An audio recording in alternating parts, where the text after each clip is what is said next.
Hello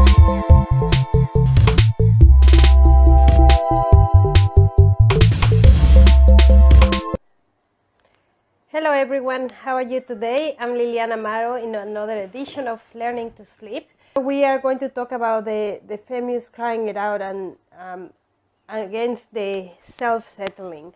Why I want to talk about this topic is because I want to dedicate this talk to someone that said to me last week that self-settling is not for their family. So this is a very, very strong fact that someone can say, like assume that the baby has no ability to sleep on their own, which is something that makes me a little bit sad, because they are denying that their child is able to do something that should be natural.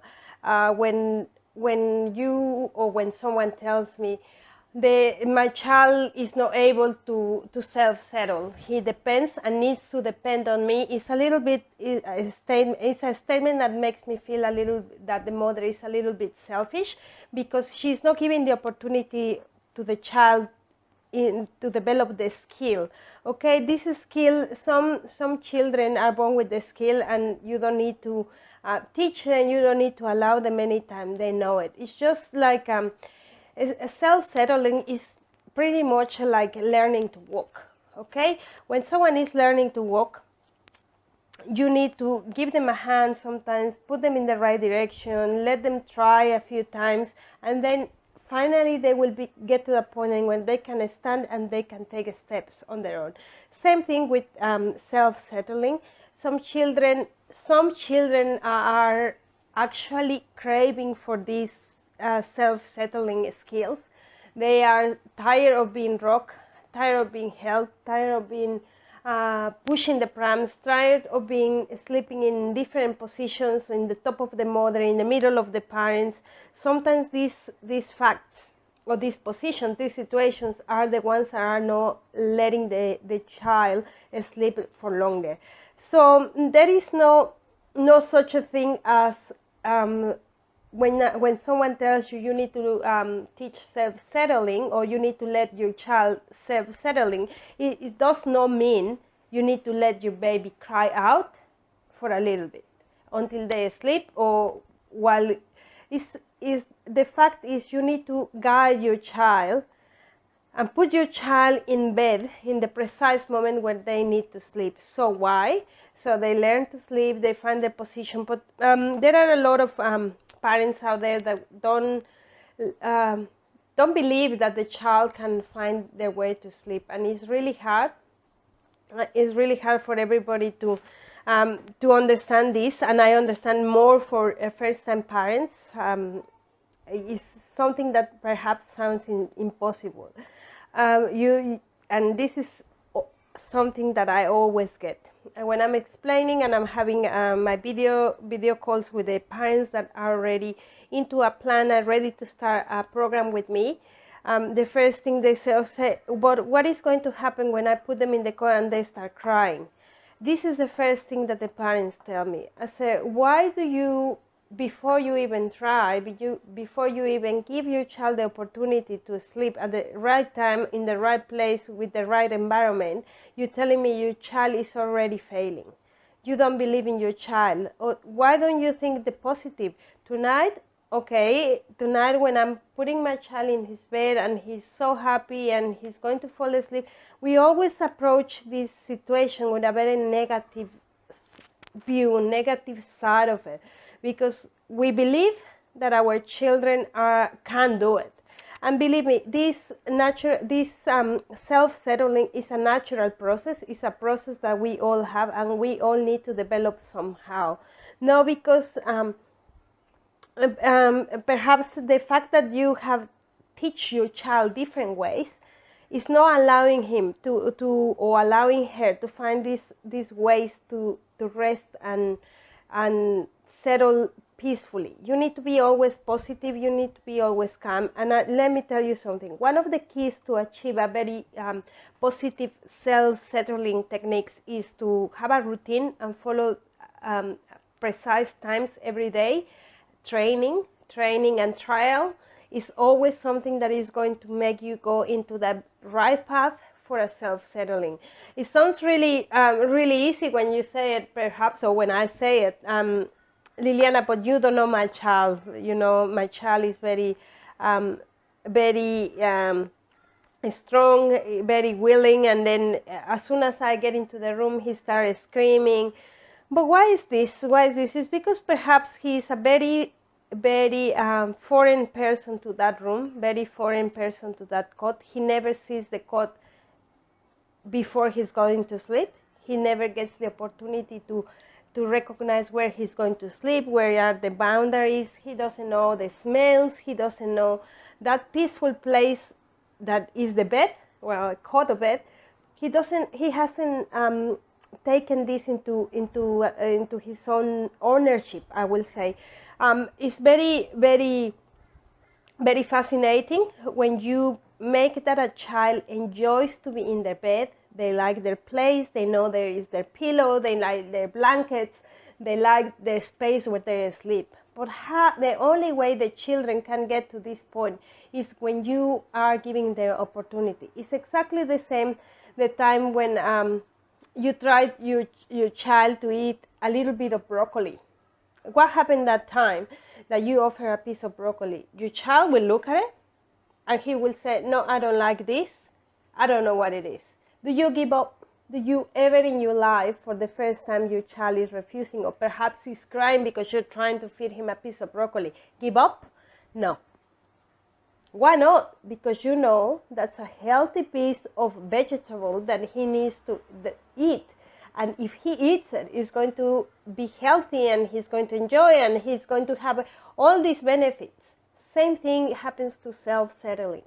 It is a technique, it's something that should happen natural, and please do not compare it ever with you need to let him cry. No. If you follow times, if you have a child that is fulfilled in all the ways, of food, sleep, love, care, your child is going to respond the best. But if you are afraid and you lack in confidence that your child has the ability, then the child fails, because you're already going into that situation with a negative thought. Okay. Now another thing that brings me up with the self-settling. A lot of mothers in Australia have to work because this is the kind of life that we have here, and the reality is that at some point within the next 5 years, if you are lucky, at some point you will return to work. Okay, and let's say you are in the scenario that you believe your children or your child cannot self-settle. No, my child cannot self-settle. This means you are accepting your child needs you 100% of the time to sleep. This is what you're saying. Because if I try to self-settle, he's going to cry it out. Okay, what's going to happen the day when your child goes to childcare? What is going to happen? I put this question to you. Are you going to be there every time he needs a nap? If you can, if you're across, if you work in the childcare, very good. If you're not, like me, for example, that I always have to drop my children somewhere else and drive away, what is going to happen in that case? Believe me, someone else is going to let him used to and trying to discover the techniques of self-settling. Because if your child is used to breastfeed and you're not there to breastfeed when it's the nap time, what is going to happen? Is he going to cry? He's going to learn the self-settling, and believe me, mommy, this child is going to learn this technique faster than you ever think. But how sad is that you as a mother were not able to provide the best environment for your child to discover these techniques and achieve it? How sad is that? How sad is to allow someone else to try and do it, and your child achieving that because someone else is giving the opportunity, someone else is giving him the chance, and someone else needs him to sleep on his own. This is a clear example. Now, let's say you need to rock your child, and same scenario. you don't like to put your baby awake in the cot because he likes to be rocked. What's going to happen the day when he needs to sleep in the childcare, or in nanas or in aunties, or the day when you have a big event and you cannot take your child to this big event? What is going to happen? Someone else, unless they're